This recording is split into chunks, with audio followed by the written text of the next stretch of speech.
Udayo kumamanayo Yahweh kumamanayo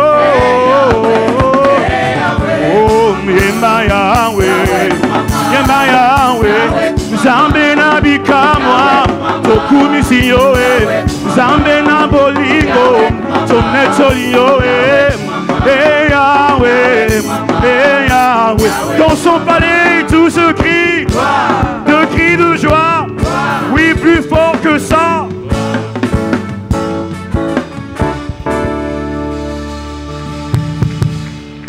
Nous acclamons le Seigneur, nous l'acclamons très fort. Nous sommes là encore ce soir pour suivre les combats. Et nous combattons dans la victoire. J'aimerais vous remercier pour vos prières. Nikobi. Je suis en bonne santé.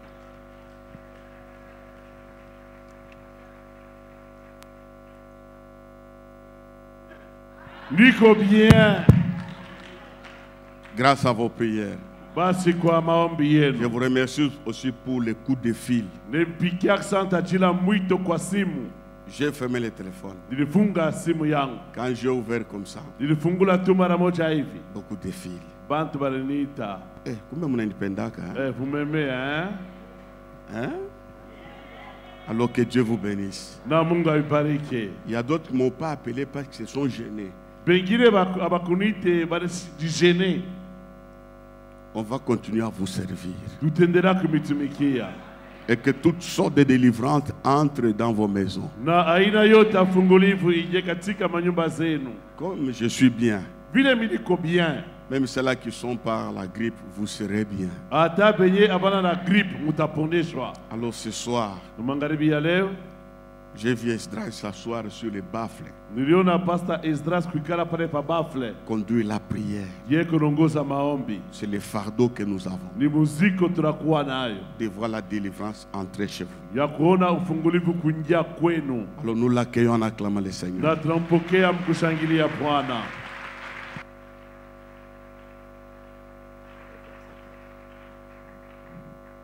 Amen.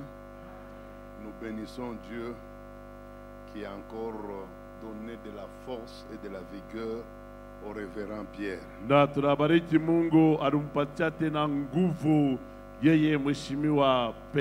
Ceci montre que Dieu tient à nous et à vous, ses enfants.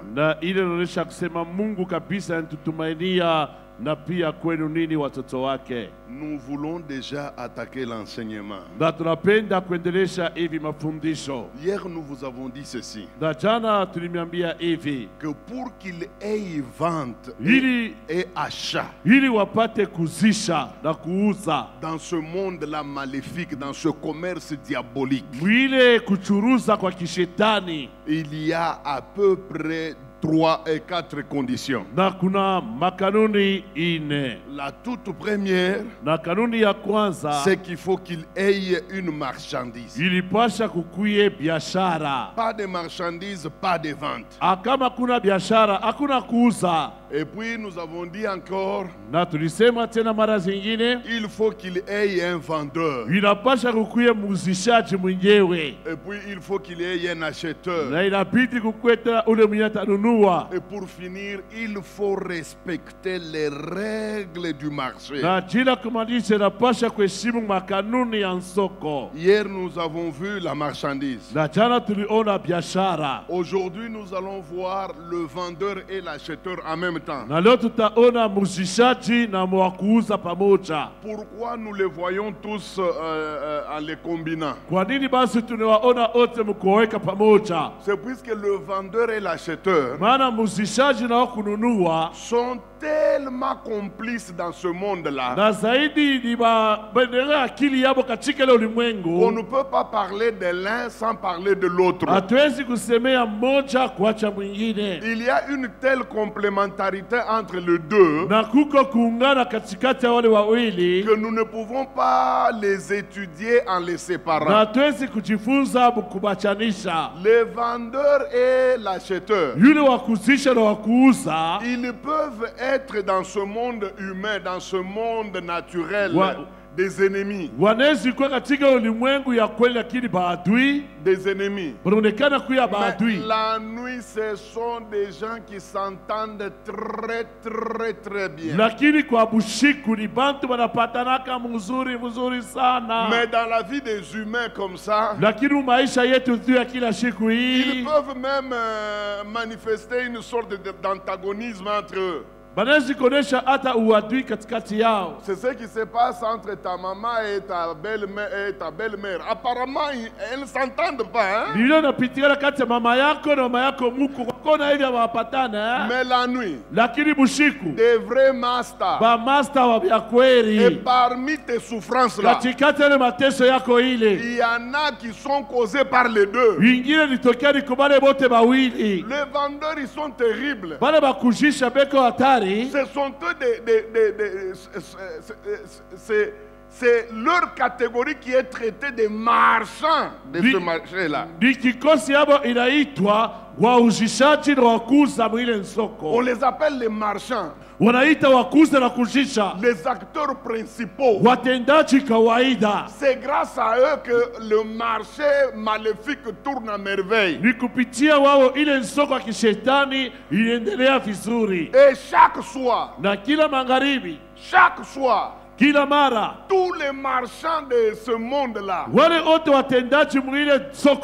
se préparent à entrer en scène. D'ailleurs, vers 18h, tous les marchands, les vendeurs et les acheteurs de ce monde-là se préparent à entrer dans la ville. C'est comme ça qu'un homme de Dieu a compris, connaissant que chaque soir, chaque fois que la nuit arrive, les marchands du monde des ténèbres, c'est-à-dire les vendeurs, les acheteurs, se préparent à entrer en scène. Cet homme de Dieu a appris à fermer la porte à ces gens-là. Technique, vous pouvez m'aider, c'est Néhémie chapitre 13 verset 20. Aujourd'hui, nous allons apprendre à fermer les portes à ces marchands. Écoutez ce que la Bible dit. Alors, les marchands et les vendeurs de toutes sortes de choses passèrent une ou deux fois la nuit hors de Jérusalem.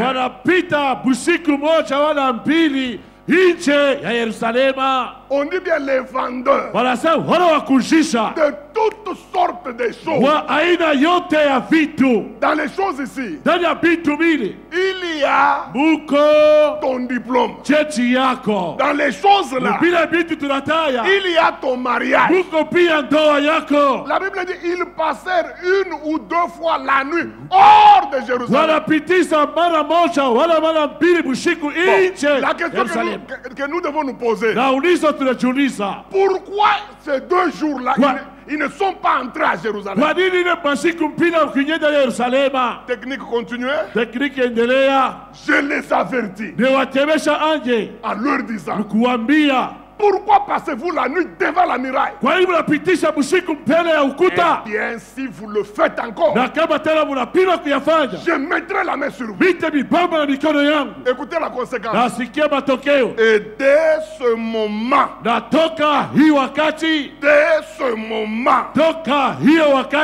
Église, aidez-moi, répétons ensemble. Dès ce moment, ils ne vinrent plus pendant le sabbat. Voilà. Faut leur fermer la porte.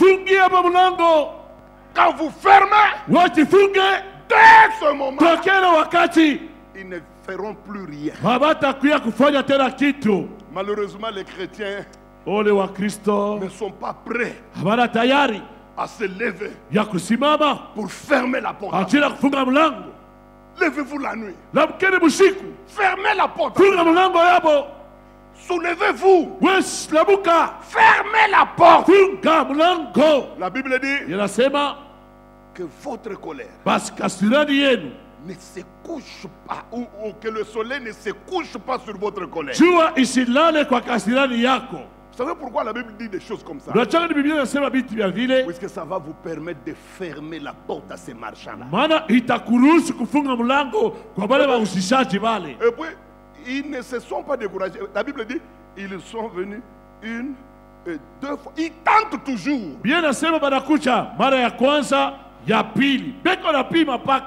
Maintenant, écoutez, si par malheur, ils entrent dans la ville, vous ne fermez pas les portes. Quelles sont les choses qu'ils feront? Psaume 59. Psaume 59.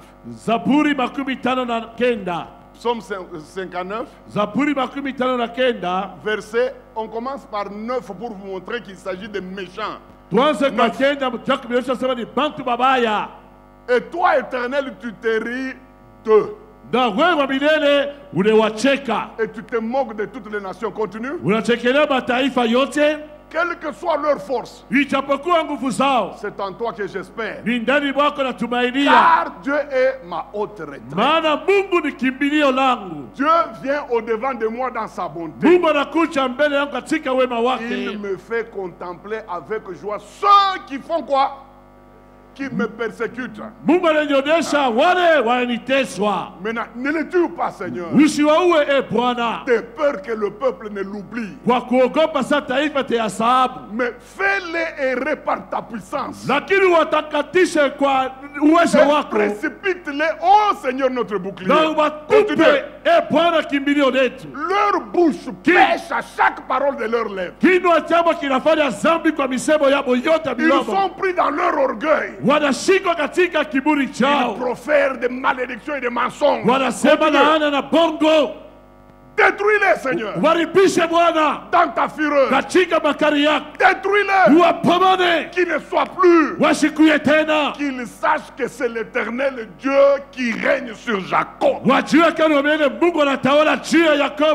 écoutez le verset 15.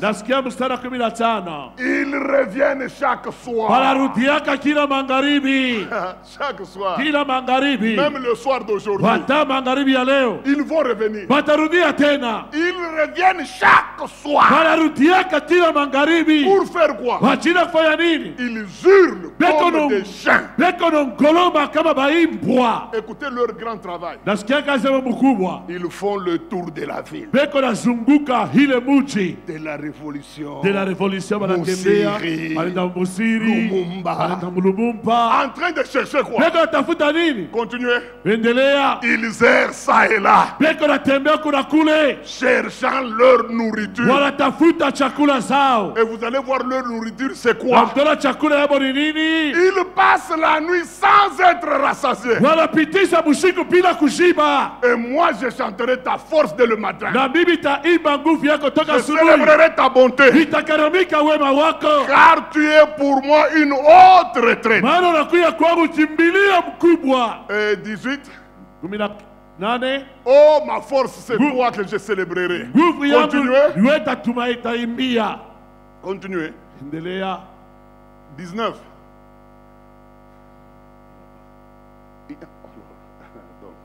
Il y a un deuxième verset. Ça doit être dans Ésaïe. Moi, je croyais que c'est celui-ci où ils disent, ils hurlent, ils grondent, cherchant la chair à manger. Je croyais que j'avais noté ce verset. Peut-être avant que l'enseignement ne se termine, je vais me retrouver. Et je vais vous le passer. Donc ils errent, ils hurlent, en train de chercher leur nourriture, qui est la chair. Donc ils vont faire ça là. Cette nuit ils feront ça. Parce que la Bible dit qu'ils reviennent chaque nuit. Chaque nuit ils reviennent. Ils le font. Et la nuit d'aujourd'hui ils viendront. Ce sont les vendeurs et les acheteurs. Mes amis, ce qui me tourne dans ce monde là, n'importe quelle marchandise biashara yoyote proposée par le vendeur vile wakushisha taleta trouvera toujours un acheteur. Itapata paka wakuyuza. C'est ce qui m'étonne. Dans ce monde-là, il n'y a pas une seule marchandise qui peut être refusée. Il n'y en a pas. Katika ulimwengu hakuna biashara hata moja batakatala ainako. Jusqu'à ce qu'on a présenté comme marchandise Jésus. Na paka na bado mpeleka Yesu kama biashara. Je croyais qu'on ne va pas l'acheter. Dilisele kama bata ichika kumuuza. Mais il y a eu des acheteurs. Lakini kulikuwa bantu wanamuuza na Yesu. Une marchandise aussi embarrassante comme Jésus. Biashara ya kuogopa sa Yesu. Tout le monde avait peur. Bote banaanza kuogopa. Même la femme de Pilate a dit à son mari, quitte cette affaire. Hatabuka Pilate alimwambia mume wake acha le mambo. Je n'ai pas dormi. Pilate lui-même, le grand gouverneur, na Pilate mwenyewe uliwale wa chimpo. Il n'a pas voulu participer à ça. Yesu kupende kuzuria kwa ile. Mais les acheteurs lakini wale wakuuza étaient là. Pour prendre une marchandise comme Jésus. La question que je me pose, qui est plus grand que Jésus à Lubumbashi? Pour qu'on le craigne, qu'on dise non, lui il est intouchable, on ne peut pas s'attaquer à ses biens. Nous ne pouvons pas toucher à ses filles. Qui peut dire que lui il est intouchable? Si Jésus lui-même, acceptant d'être comme un humain, il a été vendu. Combien plus nous les humains? Vous comprenez que le vendeur et l'acheteur, ils sont tellement complices, tellement coopérants, qu'ils trouvent toujours, je vous dis, des marchandises à vendre et des marchandises à acheter. C'est le seul marché au monde où tout ce qui est vendable ne traîne pas. On vend tout. Même la fosse septique de ta maison peut être vendue. Et pourtant, quelque chose comme la fosse septique, ce n'est pas vendable. Mais le monde des esprits s'en moque. Ils n'achètent pas pour rien. Ils savent ce qu'ils vont faire à partir de la fosse septique. Hein?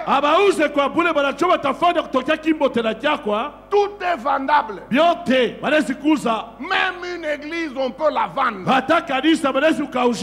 N'est-ce pas? C'est Paul qui a dit qui vous a ensorcelé. Dans d'autres versions, on a écrit qui vous a vendu. Bon, si une église comme les Galates là peut être vendue, qu'est-ce que nous pouvons dire des églises actuelles qui ne respectent même pas la crainte de Dieu? Pour ceux-là qui ont déjà été en Mbujimayi, si vous êtes au rond-point Mama Yemo et vous commencez à vous rendre vers rond-point Kalalawankat, non, c'est le Bakwa Dianga, voilà. Dans ce tronçon-là, il y avait une église. Actuellement, il y a une église tabernacle. Ce sont eux qui ont acheté. Mais avant que nos amis du message achètent cet endroit-là, il y avait une église du réveil qui appartenait à un pasteur.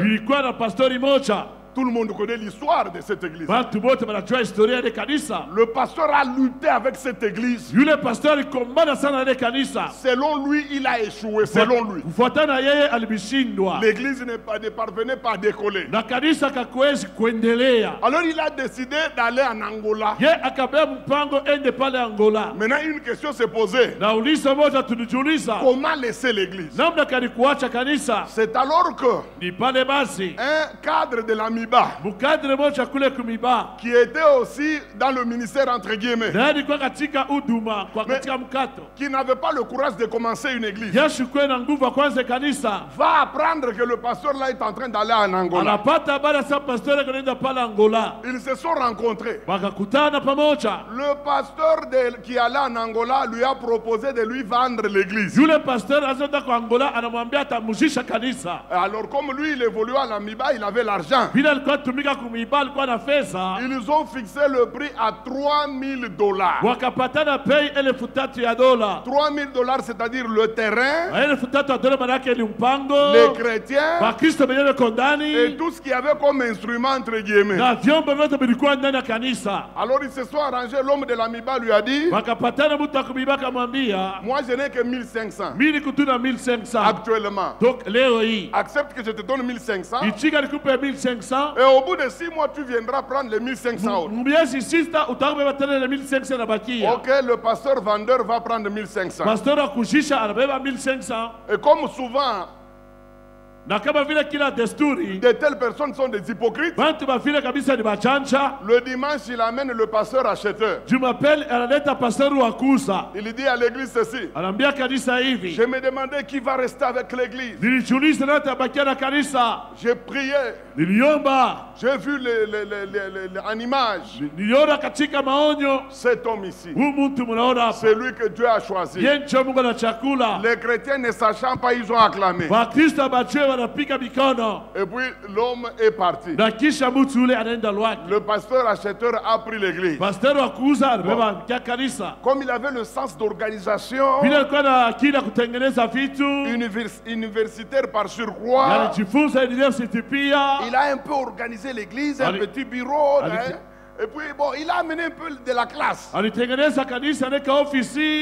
attiré quelques âmes. Et l'église a pris forme. Il a acheté des instruments modernes. Bon, après 6 mois, l'homme de l'Angola a commencé à appeler pour qu'on ajoute les 1500 qui étaient restés. Bon, celui-ci se sentant plus fort sur le terrain, il a jugé bon d'ignorer les appels de l'autre. Après tout, il est en Angola, qu'il fasse ce qu'il veut. Au bout de 2 ans ou 3 ans, l'homme de l'Angola dit 1500 c'est beaucoup. Allez, il commence par Kamako, Chikapa, petit à petit, toujours en prêchant, mais l'objectif c'est aller récupérer les 1500.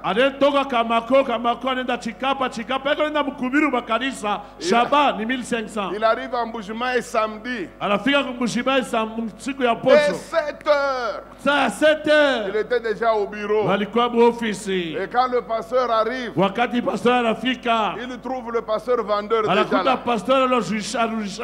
Le culte se tenait déjà, on était dans l'adoration. L'homme lui dit non, tu dois me donner mes 1500. Le pasteur acheteur dit non, toi tu m'avais laissé une petite histoire comme ça de 200 personnes, de 300, c'est quoi? Regarde maintenant nous sommes à 600, 700. Lui ne savait pas la détermination du pasteur vendeur. Le pasteur vendeur lui dit si tu joues ici je vais te taper. Moi je suis venu pour mes 1500, ne joue pas. L'acheteur continuait à faire l'orgueilleux. En rien de temps, coup de tête. Et pendant qu'il cognait le pasteur acheteur, un ancien est venu récupérer le panier d'offrande. Il trouve qu'il y a du désordre dans le bureau. Il essaie d'étendre l'oreille. Il est question de l'achat. L'ancien dit non, non, ça cette affaire je ne veux pas laisser. Il va appeler d'autres anciens et dit vous êtes en train d'adorer. On nous a déjà vendu, venez vous entendre. Ils arrivent, ils comprennent qu'on les a vendus il y a 3 ans. À 1500. Vous-même vous connaissez les chrétiens quand ils ne se sont pas battus depuis 20 ans. Le jour où ils se battent, ils récupèrent toutes les années là. Les anciens sont entrés dans le bureau. Ils ont commencé à cogner et le vendeur et l'acheteur. Le combat a commencé vers 10 heures. Pour arrêter ce combat-là, il a fallu à peu près, si c'est 3 ou 2 camions de policiers. Tout le monde a retiré les tôles, les frigos, tout. En 1 minute, l'église est restée par terre. Et le bailleur les a chassés. Et c'est comme ça que les Branamis sont achetés. Imaginez-vous, les gens ont prié Dieu alors qu'ils étaient déjà vendus. Vendus par qui? Par un mauvais pasteur. Maintenant, je me demande, quand vous vendez une église à quelqu'un comme ça, à moins que ce soit par pure ambition qu'il a acheté, et même si c'est par pure ambition, c'est déjà une faute lourde sur le plan spirituel et sur le plan biblique. Et que dire lorsque celui qui achète est un sorcier? Que dire lorsque celui qui achète là c'est un pasteur occultiste? Donc il a tous les droits sur vous. Vous allez beau dire nous sommes des chrétiens, nous sommes nés de nouveau. Lui il sait qu'il y a eu un contrat en bonne et due forme et il vous a acheté. Ne jouez pas avec les ventes. Moi j'entends des pasteurs qui me racontent des histoires. Oh non, vous donnez des faux enseignements. Dans quelle Bible on parle de vente? Est-ce que vous avez la même Bible que la mienne ou vous avez votre Bible à vous?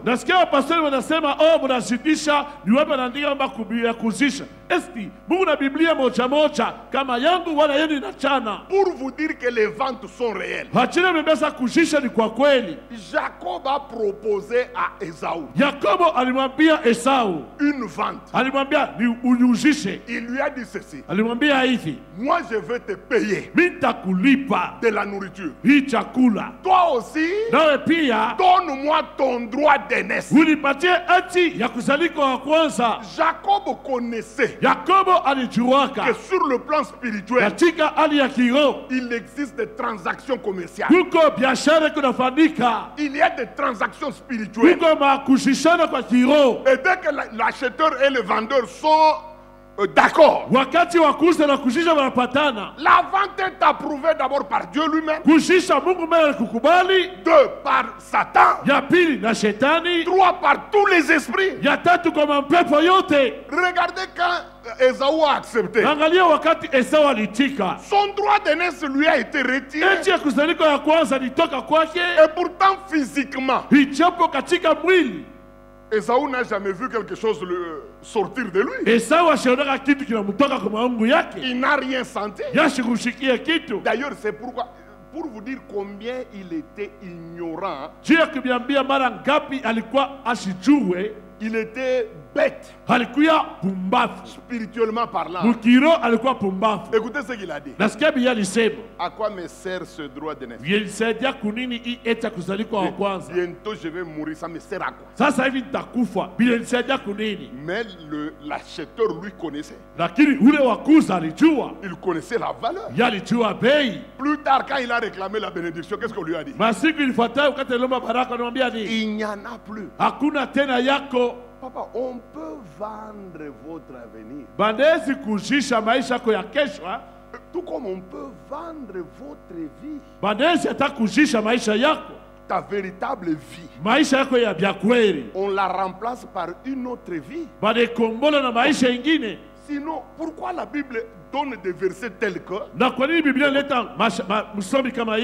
j'ai vu des riches marcher dans l'apaisement, en soi, si celui qui a écrit respecte bien le français, il ne peut pas appeler quelqu'un qui est dans l'abaissement riche. À partir du moment où quelqu'un est dans l'abaissement, il est pauvre. Mais pourquoi la Bible continue à l'appeler riche alors qu'en réalité il est dans la pauvreté? Puisque la Bible, celui qui a écrit, il reconnaît que la vie qu'il mène dans l'abaissement, ce n'est pas sa vie.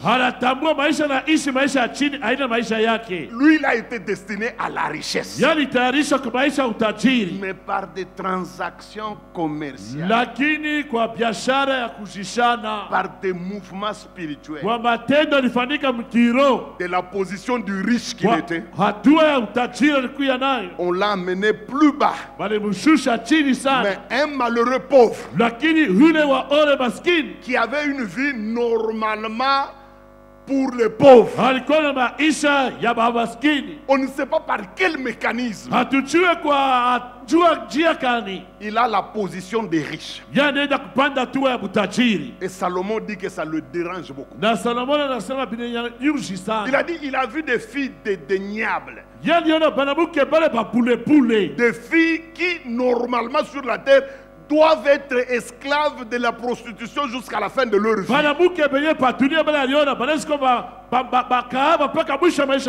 mais hériter d'un mariage honorable et honoreux. Alors que les princesses qui devaient être normalement dans ce mariage se retrouvent en train de mener une vie à la vaille-que-vaille. Salomon a dit il a vu ça sur il a dit j'ai vu des princes marcher à pied, et j'ai vu des esclaves, des gens aux destinées malheureuses, marcher à cheval. Qu'est-ce qu'il y a eu? Il y a eu transaction, il y a eu substitution, il y a eu échange. La nuit, c'est un problème. La nuit apporte des choses inimaginables. Jacob est devenu polygame à cause de l'échange d'une nuit. Il n'avait jamais pensé à se marier à deux femmes. Lui, son objectif c'était Rachel, un point, un trait. Mais il se retrouve polygame de fait. Pourquoi? Puisque une nuit, un vendeur et échangeur en même temps qu'on appelle Laban, il va profiter de la nuit pour changer. Il enlève Rachel, il met Léa. Cet acte-là a eu des conséquences terribles sur tout l'avenir de Jacob. Jacob a souffert à cause de cette transaction. Cette transaction-là n'a pas eu seulement l'impact sur Jacob, elle a eu l'impact aussi sur Rachel, elle a eu l'impact aussi sur Léa, qui a été malheureuse dans toute sa vie conjugale. Ça ne s'est pas limité là-bas. C'est toujours cette transaction démoniaque là a touché même Joseph. Regardez, si Jacob n'était pas marié à deux femmes, Joseph ne pouvait pas avoir la position qu'il avait dans la famille. Joseph a eu la position d'un 11e. Alors qu'en réalité, si nous bannissons Léa dans la vie de Jacob, c'est Joseph qui devait être fils aîné. D'ailleurs, vous allez voir que c'est Dieu lui-même qui va corriger ces choses-là. Il va faire que Ruben, qui était un faux aîné selon Dieu, selon la prédestination, il va changer les choses par la force, par sa souveraineté. Il va mettre à la place de Ruben, Joseph. Joseph qui occupe la 11e position avait tous les droits d'un aîné. Tout simplement puisque Dieu voulait corriger certaines choses qui se sont passées avec la transaction commerciale diabolique de Laban. Rubeni alikuwa mzaliwa wa kwanza, lakini kumacho ya Mungu haina Rubeni. Kwa maana Mungu alienda kusaidia, anambeba Yusufu, anampandisha pale, anampatia masheria yote ya kuzaliwa wa kwanza. Alors, quelles sont les personnes susceptibles de nous vendre? Ni bantu banani pale baresi kutujisha. Écoutez, sikia, il y a à peu près kuna kama vile 5 catégories de personnes susceptibles de nous vendre. Bantu tano banaweza kutujisha. La première catégorie, na kikosi ya kwanza, ce sont les parents ni bazazi et les ascendants, les ancêtres. Na bale bankambo yetu. Ils sont très régulièrement utilisés par le diable pour vendre leurs descendants. Kila mara shetani batumikisha hachina kushisha kizazi kiao. Si vous lisez dans la Bible, wakisome katika Biblia, la grosse partie des gens qui ont été vendus, kipande kinene cha bantu bale balubaushisha, ils l'ont été balibaushisha par les parents. Si ce ne sont pas les parents directs, ce sont les ascendants, les ancêtres. Mes amis, vous n'avez aucune idée de la manière dont les ancêtres peuvent impacter négativement leurs descendants. Vous savez que jusqu'à aujourd'hui, les enfants d'Israël ne mangent pas la partie de l'épaule de n'importe quel animal. Non, pas l'épaule, pas l'épaule. La partie des jointures. Jusqu'à aujourd'hui, les Netanyahou là, ils ne mangent pas ça. Si vous leur demandez pour quelle raison, d'autres ne savent même pas. Mais je vais vous montrer l'impact des actes des ancêtres. Pourquoi les Israélites ne mangent pas la partie de la jointure? Tout a commencé avec le rêve d'une personne. Leur ancêtre commun, qu'on appelle Jacob.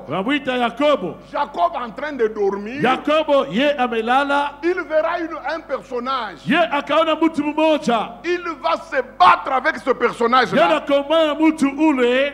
pour lui demander la bénédiction. Mais comme Jacob était têtu, cet homme-là va lui donner un coup. C'est dans le rêve. Ce n'est pas en réalité. Le rêve. Et en lui donnant ce coup-là, Jacob a eu mal. Et puis, toute cette partie de la hanche a été touchée. Et quand il se réveille le matin, il devient infirme sur cette partie. Et à cause de ça, tous les enfants d'Israël, les descendants de Jacob, ont arrêté de manger la partie de cette viande. Sans raison. Ce n'est pas lui qui leur a demandé. Nous ne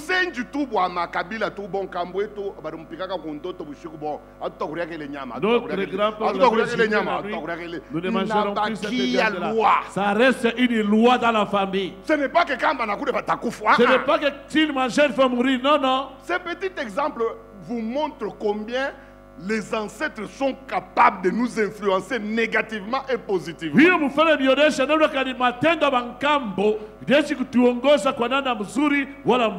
On ne va pas lire. Mais si vous lisez dans votre Bible, dans Josué chapitre 9, verset 21, 23 et 27, je répète pour nos amis qui écrivent. Josué 9, 21, 23, 27. Vous allez trouver une histoire triste d'un peuple. Un peuple qu'on a réduit en esclavage. Eux, ils sont restés parmi les enfants d'Israël en train de faire deux activités. Couper du bois, puiser de l'eau pour les autres. Et Josué leur a dit, jusqu'à la fin du monde, vous, on ne vous touchera pas, c'est vrai. On ne vous tuera pas, c'est vrai. Mais vous n'avez pas droit d'avoir des maisons. Vous n'allez pas construire des maisons. Toute votre vie, vous serez nos esclaves. Vous allez puiser de l'eau pour nous. Vous allez couper du bois pour nous. Si vous voulez connaître pourquoi ces descendants sont devenus si malheureux, mais c'est à cause de leurs parents. Leurs ancêtres, les Gabaonites, ils ont appris qu'Israël est en train de venir. Ils ont fait la ruse. Ils ont mis des habits sales comme venant de plus loin. Et ils vont tromper la vigilance d'Israël. Josué va les accepter. Et ils vont commettre une erreur, ils vont faire alliance. On ne les touchera pas. Et eux aussi ne toucheront pas Israël. Et ne toucheront pas Israël. Donc ils ont conclu une alliance. Dans un premier temps, ça les a payés. Mais ils ont oublié qu'ils ont mis leurs descendants en piège. L'acte qu'ils ont posé là a vendu toutes leurs descendants, filles ou garçons, beau ou moche, belle de taille ou de mauvaise taille. Si vous êtes Gabaonite, un seul sort vous attend. Puisez de l'eau, coupez les arbres. Qui vous a vendu? Bazazi. Les parents. Frère, faites attention. Vous n'avez aucune idée de ce que les parents ont fait en Afrique. Vous savez, moi j'ai grandi dans les milieux Jécamine. Pas parmi les cadres. Mon père n'avait jamais été cadre. Mon père était un ouvrier. Un simple chauffeur. Alors, dans les milieux Jécamine là, il n'y avait qu'un rêve. Qu'un jour votre père monte et devienne ce qu'on appelle cadre ou maîtrise. Alors cette course là à la promotion a poussé beaucoup de parents de cités Jécamine, des camps Jécamine,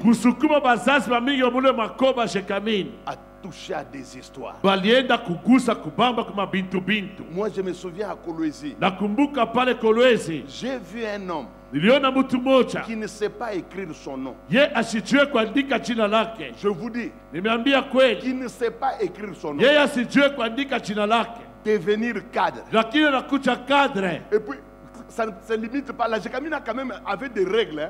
Quand vous êtes un cadre de promotion, il y a un certain seuil que vous ne pouvez jamais dépasser. Peut-être vous monterez en salaire, mais le grade, il y avait des limites. Mais cet homme est devenu le numéro 1 de la garde industrielle de la Gécamine. Un grade qui n'était réservé qu'à ceux-là qui ont fait le droit à l'université, de deux, et qui avaient fait aussi une certaine formation en dehors du diplôme. Puisque quand vous êtes inspecteur de la garde industrielle GI, magistrat, il faut y avoir le droit sana. Mais où le Bouana, je vous dis, il n'a jamais, il ne connaît pas écrit son nom. Il est parti pas numéro 1. Mais Arifanya Kadje, Moutoto qui a 2 ans. Son fils de 2 ans. Jouant. Et qu'on a chaise.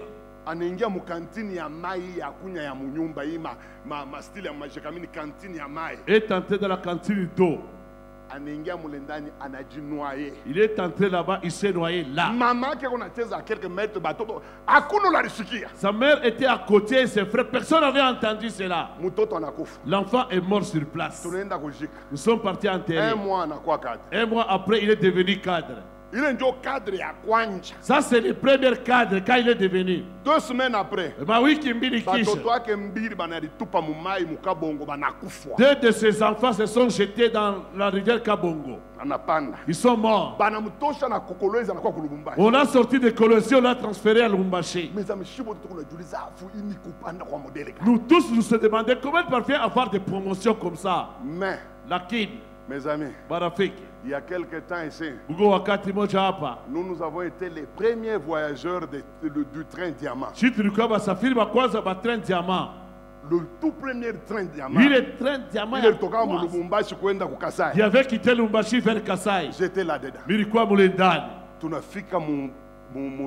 Nous sommes arrivés à Luena. Je regardais sur la fenêtre.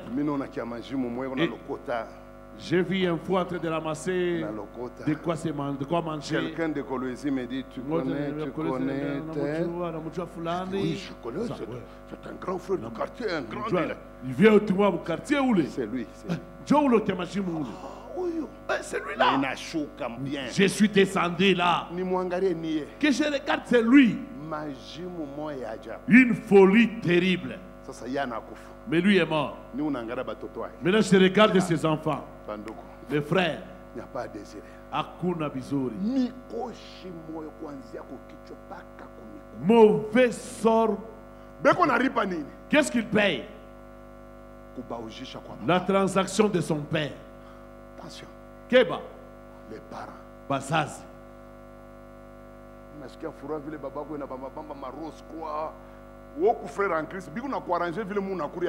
Ça t'arrange, ton père est Rose Croix, vous mangez très bien chez vous.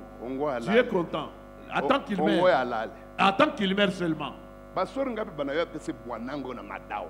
Combien de sœurs savent que mon mari a des fétiches? Et ça te fait plaisir parce que vous êtes bien. Laisse qu'il meure.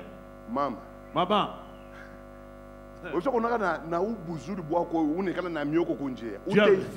As-tu déjà vu avec ta beauté en train de vendre les cacahuètes? Il est en train de vous vendre. Attention. Keba. Attention. Keba.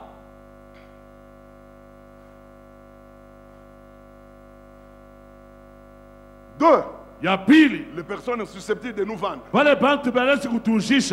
Les époux. Babouana. Babibi na bwana. Voilà. Les conjoints. Ils sont prêts de vendre. Qui ont vendu Salomon aux dieux étrangers? N'est-ce pas ces femmes? C'est dans ta Bible, non? C'est écrit comment? Les femmes étrangères que Salomon avait aimées inclinèrent son cœur vers les dieux étrangers. Qui l'ont vendu? Les femmes. Samson. Qui l'a vendu? Son épouse Delilah. Dans l'imaginaire de beaucoup de chrétiens, ils ont toujours considéré Delilah comme une prostituée.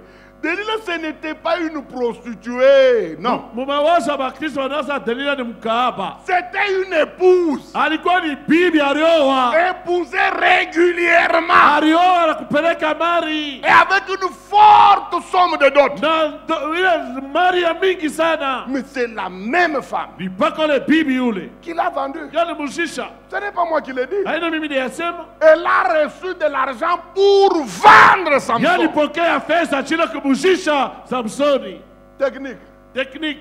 Juge 16. 18.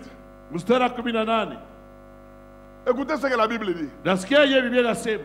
Delila, voyant qu'il lui avait ouvert tout son cœur, envoya appeler les princes des Philistins. Il leur fit dire, montez cette fois-ci, car il m'a ouvert son cœur. Mais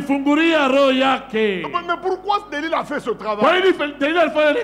La Bible dit, et les princes des Philistins montèrent vers elle et apportèrent quoi? L'église répondait quoi? Apportèrent quoi? L'argent dans leurs mains. Ce n'est pas gratuit, hein? Je dois te vendre.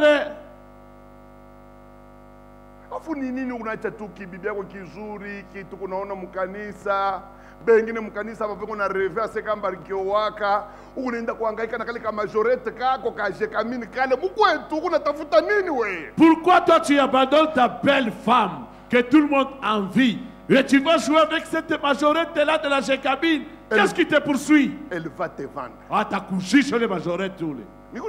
Je te dis vrai.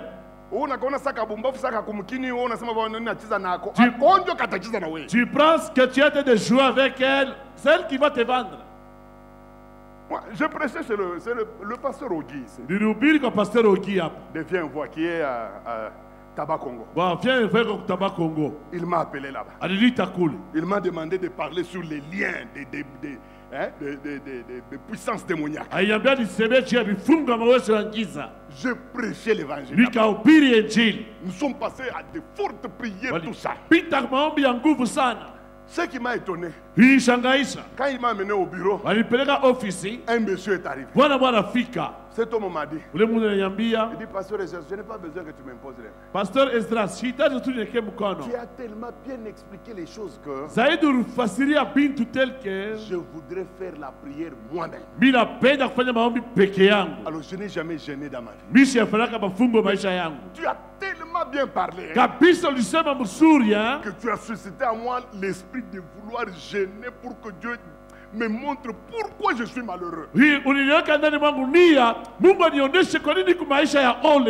ai dit merci.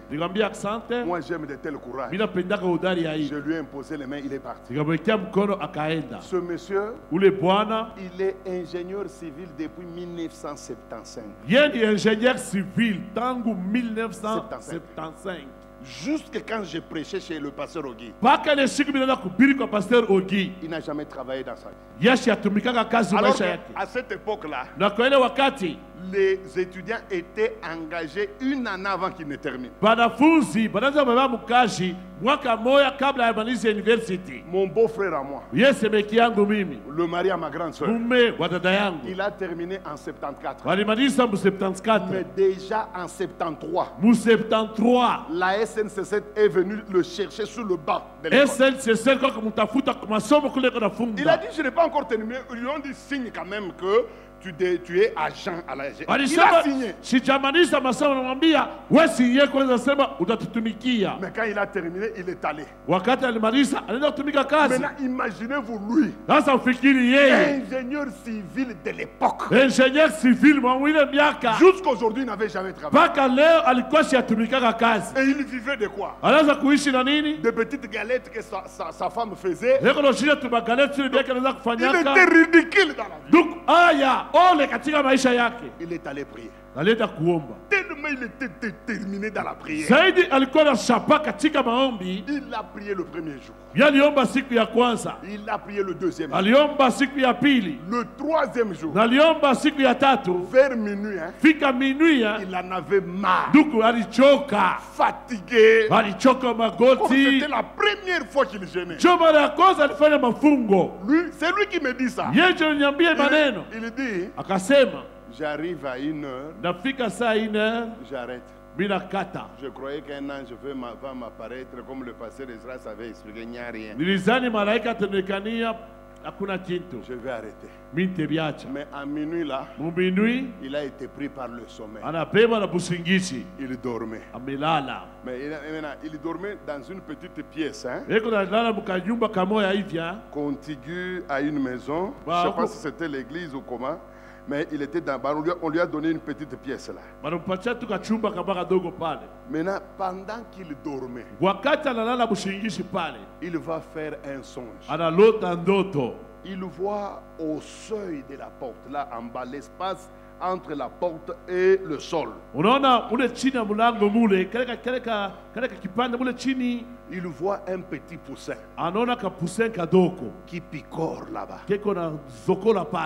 Lui, il est sur la mousse. Il observe le petit poussin.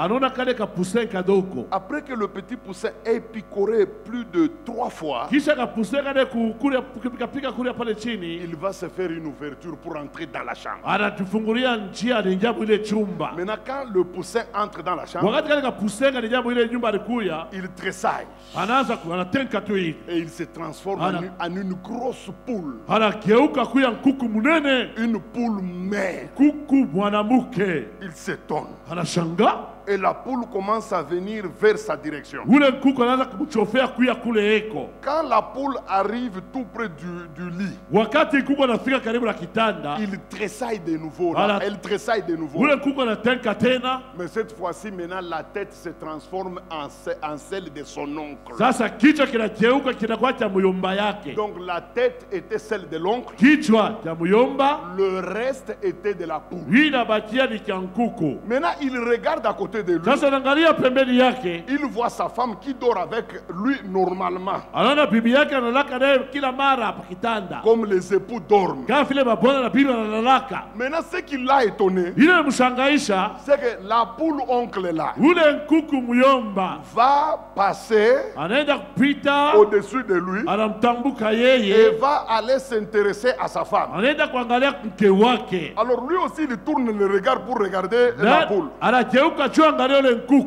sa grande surprise, sa femme introduit la main dans le sein.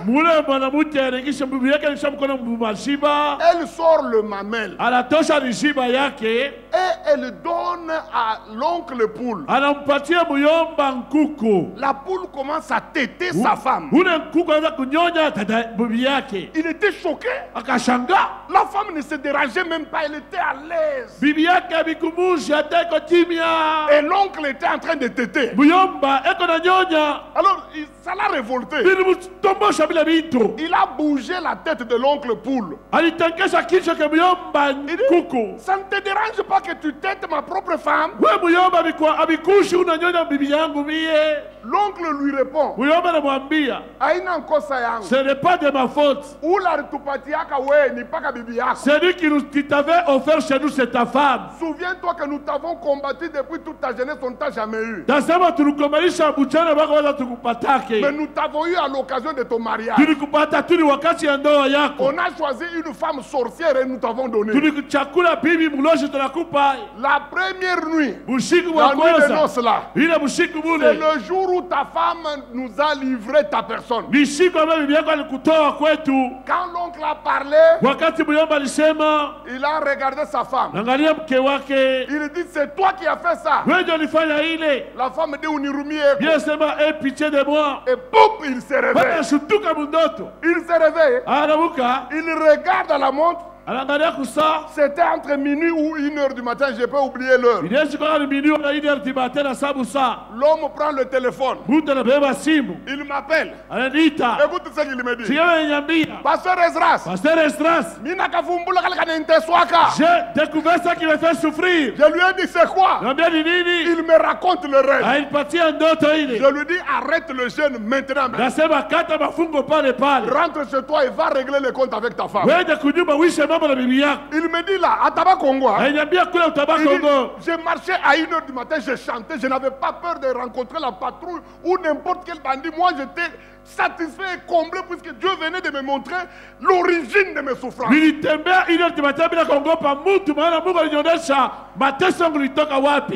maintenant ce qu'il me dit. Il dit, Mina fungula nyumba hivi, Mina konkola. J'ai toqué, j'ai ouvert la porte comme ça. Mina muita bibi yangu, Mina seikala. J'ai appelé ma femme, assis-toi là-bas. Je ne lui ai pas raconté le rêve. Je lui ai posé seulement une seule question. Unyambi. Dis-moi. Ce que Dieu m'a dit, c'est vrai? Il me dit, à ma grande surprise, ma femme a commencé à pleurer. Mais c'était comment? Écoutez ce que la femme l'avait. Les époux. Quand vous en avez des mauvais, vous en avez pour votre souffrance. Il s'était marié à sa femme sur le campus. La nuit des noces là. Pendant les rapports sexuels. Après, la femme va prendre sa semence. Il va faire ça.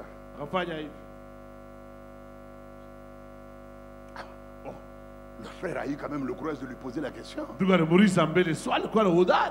tu prends ma semence? Tu t'appliques ici. Tu lèches. Tu fais ça. La femme va jouer en disant Mina kupenda sana. La femme je t'aime beaucoup. Flou qu'il était, il accepte ça. La même nuit, le sous-vêtement qu'il avait a disparu. C'était les sous-vêtements, c'était en soi, bon, on appelle ça sous-vêtements, mais c'est le maillot de bain. Pour ceux qui sont nés dans les années 50 et 60, il est ma maillot de bain 007. Ma maillot de bain 007. On a chiqué beaucoup de zamani, hein? Voilà. 007. Il vous marque ça. Comme un garçon où il faut aller, toi vraiment tu es maudit. Le ministère de délivrance, il le ministère de délivrance a déjà montré des choses. Hein? Même mon grand-père n'a jamais vu cela. Il est sous-vêtement, il est poté à mouiller les manées. Écoute, les sous-vêtements qui avaient disparu pendant ces années-là. C'était quand l'année 74 quand j'étais marié. Il a fini les études en 75. Mais écoutez ce qui s'est passé. Mais ce qui avait sous-vêtements à poté il est période. Les sous-vêtements qui étaient perdus pendant cette période-là. Je demande à la femme. Où étais-tu parti avec ça? Que j'avais amené ça à Kuchanda. Je ne sais pas ce qui m'a poussé à lui dire. Si Dieu vient de Maurice. Est-ce que tu peux ramener cela? La femme me dit oui. Elle dit oui. C'est comme si je rêve. Hein? Elle me dit attends, je viens avec ça. Elle est partie derrière la maison. Elle est venue avec les sous-vêtements là. Mais Maria fille est tombée sur place. Papa, c'est ça. C'est ça. J'ai même peur. Il y a des couleurs noires. Quand même, il quoi c'était un peu. Je me suis gêné à y toucher. Je lui ai dit où est là-bas. On n'a pas le chaos et qu'on a surtout qu'à quitter 73 comme 74 comme 75 à tout mais qui n'a pas toqué là 2000 comme 8 ans pas mis quoi cool. Papa, on a quoi troublé c'est papa boulot je m'en bois qui dit c'est ça, c'est ça, c'est ça. Nous avons mis le feu. On a brûlé cela. Mais ni bon moi bien. Mais c'est un bon homme, hein? Il n'a pas fait de problème à sa femme. Ah, c'est comme compliqué, Bibiac. J'ai prié pour la femme. Et quelques jours seulement. Tu sais, il est grand. Il est tous les Katanga. Dans les grands Katanga ici. C'est lui le numéro 1 de cette histoire-là. Ça. Zuchu. Et qu'on a eu.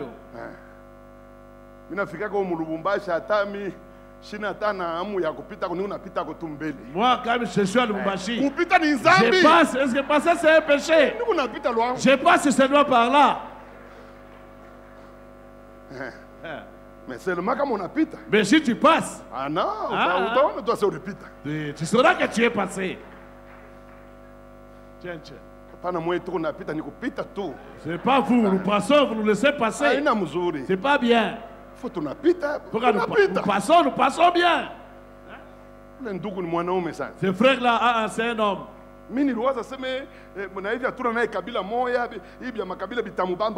J'ai pensé que parce qu'on n'est pas de la même tribu, il pouvait être tribaliste. Non. Un bon frère. Bien ça. Si nous en avons comme ça, à 10, 5, même 5 ou 10, les églises vont évoluer. Malheureusement, et malheureusement, nous avons des hommes rouillés dans leur cœur. Non. Soyez quand même libéral. C'est Paul qui parle. C'est pas moi, Israël. Il a dit, si nous les Paul, nous avons sémé parmi vous les biens spirituels. Et c'est une grosse affaire. Si nous récoltons quelques objets matériels, c'est un problème. Avec tout ce que moissonneur a apporté dans ta vie. Avec tout ce que le pasteur Kyungu a fait dans ta vie. Tu es entré dans cette église. Tu étais déjà à ta 10e année de mariage. Aucun enfant. Aujourd'hui tu en as 5 qui ont des jours qui sont venus par la prière de Papa Kyungu. Si tu lui donnais seulement 200, tu vas chanter partout.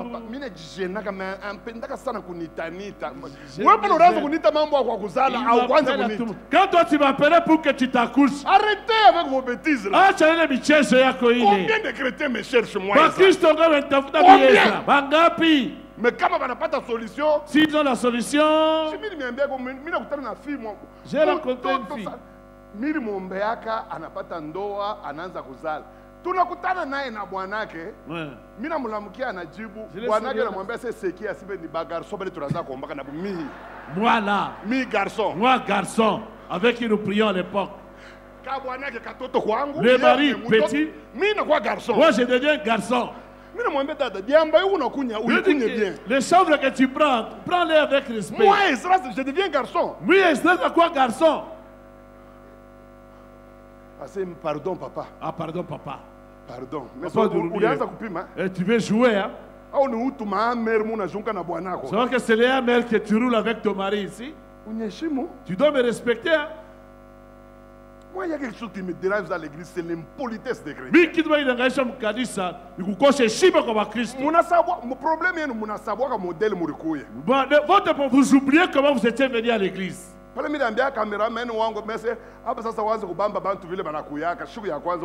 J'ai dit au caméraman, prends l'image de quelqu'un qui vient aujourd'hui parce qu'il commence à blaguer, j'envoie l'image. Moi j'ai vu j'ai vu un ancien de l'église qui était venu à l'église avec un pantalon de femme. Et puis quand il a eu l'argent, il a commencé à se jouer de moi.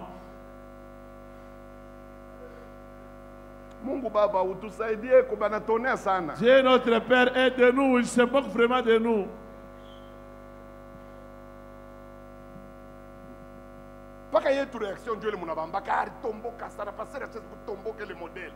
Vous regardez seulement notre réaction. Et toi, tu peux te jouer de moi comme tu veux. Toi, c'est permis chez toi. Chez moi,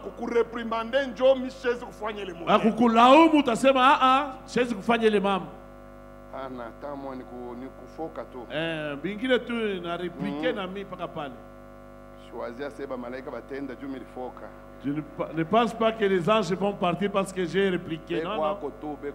Les anges seront toujours là. Respectez-nous, mes frères. Nous souffrons beaucoup.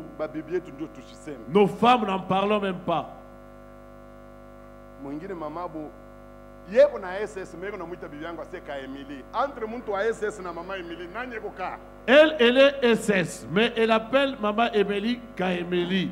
Si tu fais la comparaison entre les deux, nana na style kumuita ka.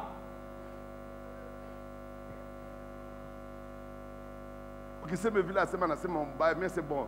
Ye kumuita bibi yangu ka ndio anasema mzuri. Lui appeler ma femme ka. Ah, elle a bien parlé. Et puis mon tout ça bounene sami. Mais quelqu'un comme papa ici. Mi en soi Moussoaël niko qui? Mi niko qui? Mais on a monté un c'est Kaesdras. Mais quelqu'un qui m'appelle Kaesdras. Mi est vire tout. Moi tel que niko je suis. Qui je suis qui Esdras. Mais tu as qui bengo ya rona nitaka. Mais au lieu de m'appeler qui, on est à Kaesdras. Qui bengo qui? Munirumie kwa mina toka kama enseignement vile na kupika kwa binkoni mbele njoni rodie. Je rentre un peu. Jo kama mimi sifanye utatoka kupana cheka. Si je Foni kukorriger mbele urudie sawa njo twende nje. Je dois te corriger et puis tu reviens normal et puis nous continuons. Troisième personne susceptible de nous vendre. Mtu wa tatu bale banaweza kutujisha. Des gens envers qui nous avons des dettes. Attention avec les dettes. Keba, sopoka, ongopa mandeni. Les dettes peuvent vous faire vendre. Ndeni, il y a un homme de Dieu dans la Bible. Vous connaissez, ce n'est pas le moment de vous donner des versets. Il fut parmi les fils des prophètes. Et d'ailleurs, la Bible donne les qualités de cet homme-là. La Bible dit qu'il craignait Dieu. Il était fidèle à Dieu.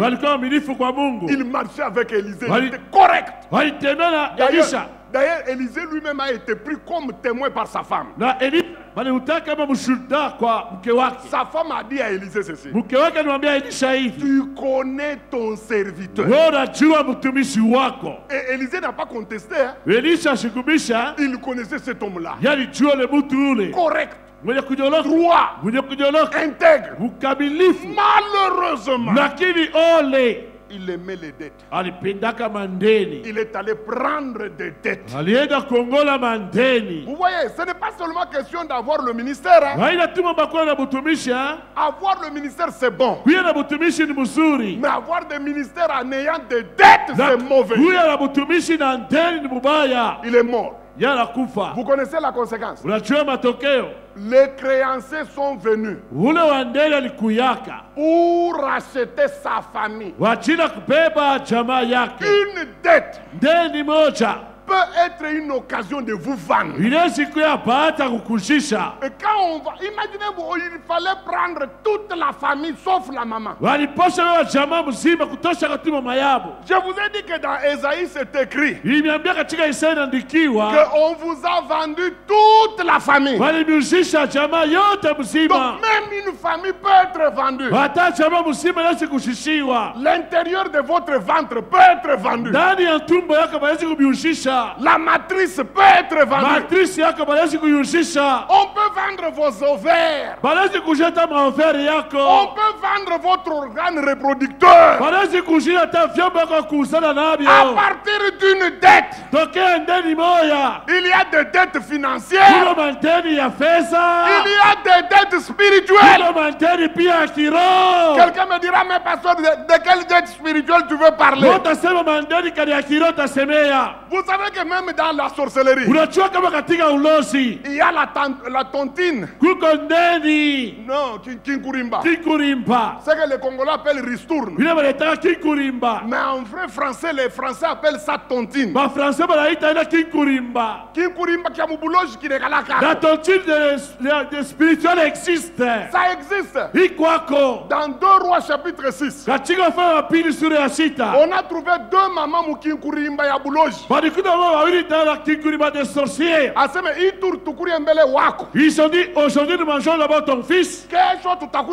Demain nous mangerons là mon fils. La tontine sorcellerie. Il a donné son fils à quoi on a mangé. Pour manger, l'autre a dit non.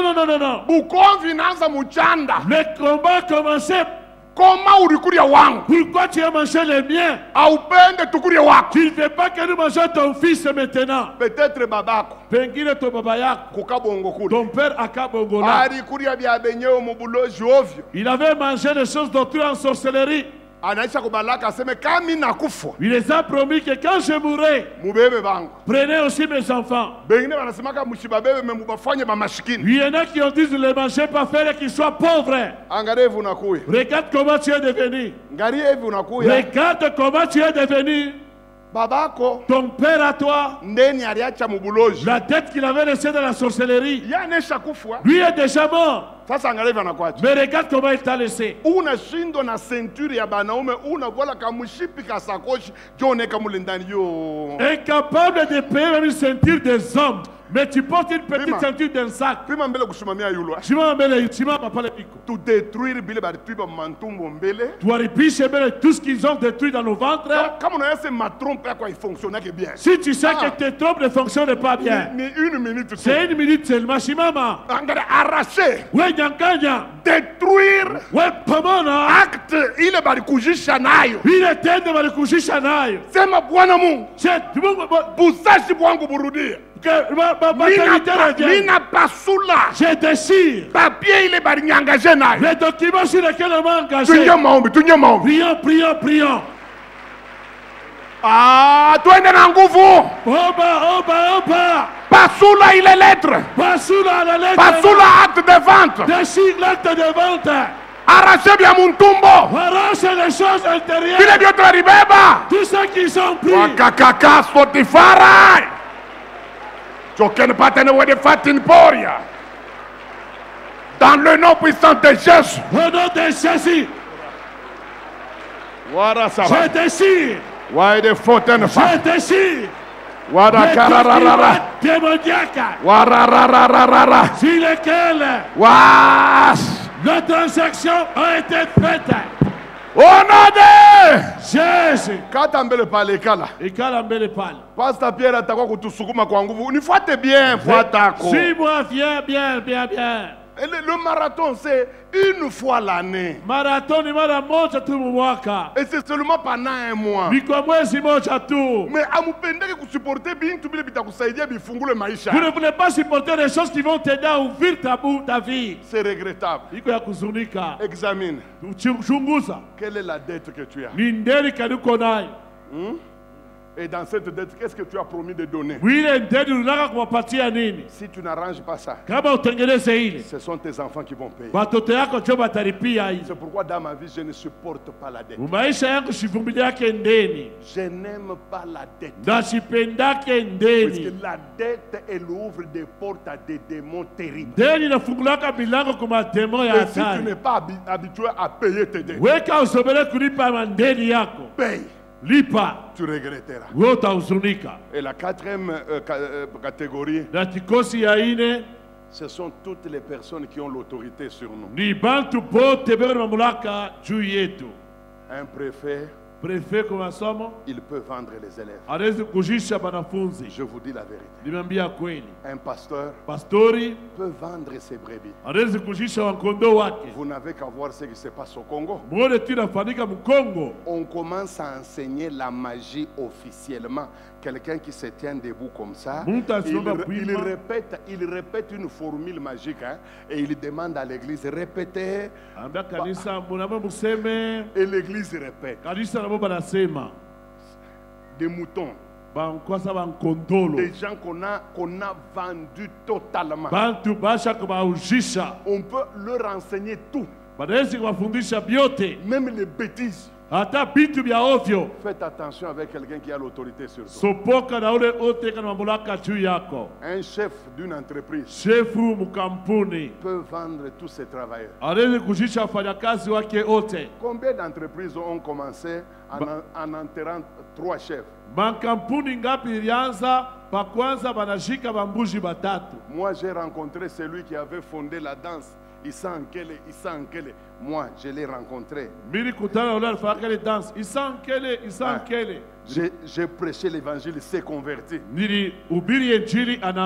Il a sorti un bâton comme ça. Qu'on lui avait donné à l'occasion de sortir cette danse-là. Il m'a dit des choses inimaginables.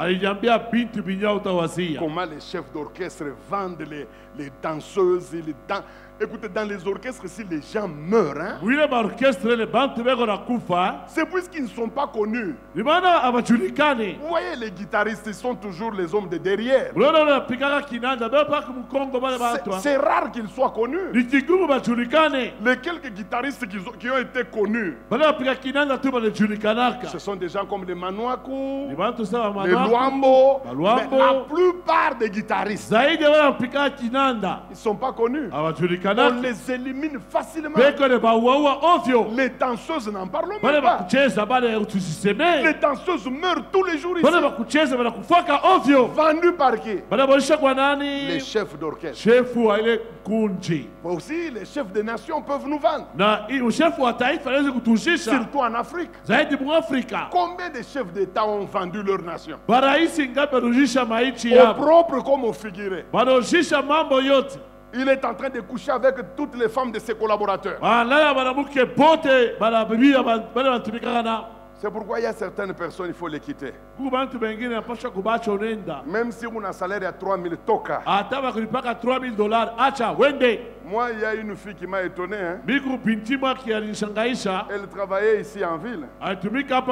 Chez les Indiens. Elle a quitté pourquoi? Le jour où elle a découvert que toutes les recettes du lundi, quel que soit leur volume, étaient amenées derrière et on les brûlait. Elle a découvert ça comment? Quand l'un des Indiens est devenu son copain.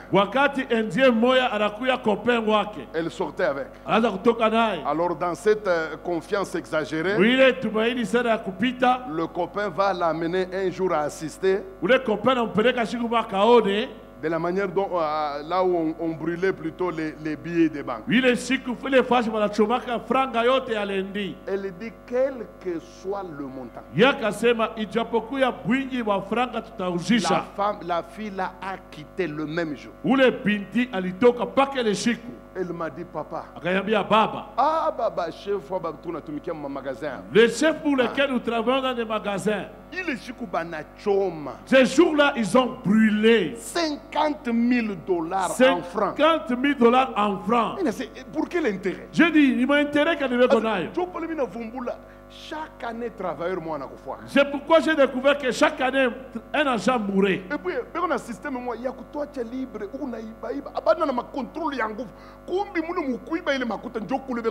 ils ont un système de nous laisser la liberté de voler, mais en volant, c'est là qu'ils nous attrapent. Papa, tout le contrôle moi rigoureux.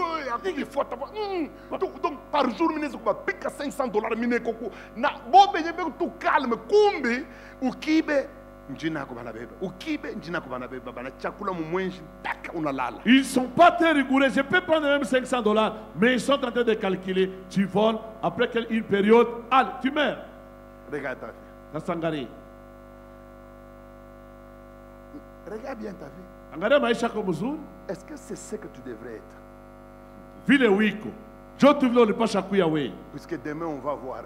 Quels sont les signes qui vont vous montrer qu'il y a eu vente dans votre vie?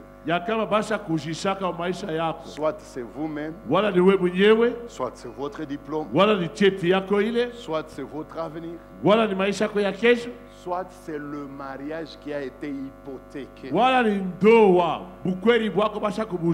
Tena mu Congo style ya sasa, au Congo, de nouveaux styles. C'est vendre le mariage des jeunes filles. Je n'ai jamais vu une période là où les filles ne sont pas épousées comme celle-ci. Et ceux-là qui traînent ne sont pas moches. Dans la plupart, ce sont les très jolies filles. Ce sont elles qui souffrent pour avoir les mariages. Les moches que nous appelons les moches sont épousées. Souvent, hakuna opposition, hakuna parlement, hakuna troisième. Mais les filles de make-up, elles sont make-upées sur le plan spirituel.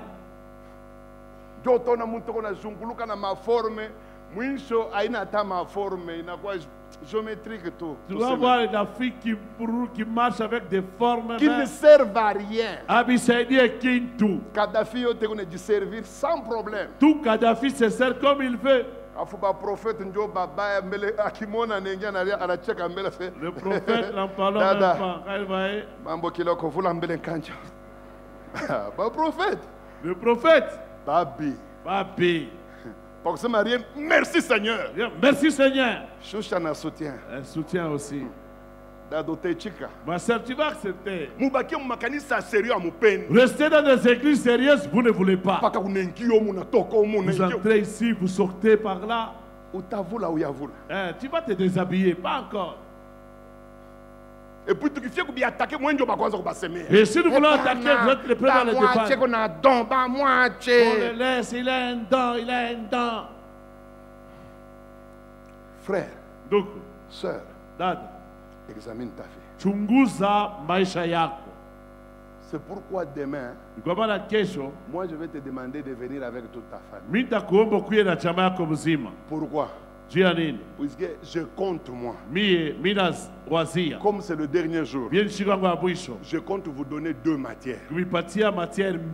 Un, les signes qui montrent que vous avez été vendu. Sois sûr, je ne sortirai pas de la Bible. Ce que je vais te dire, je vais maintenant te montrer les règles de ce monde-là.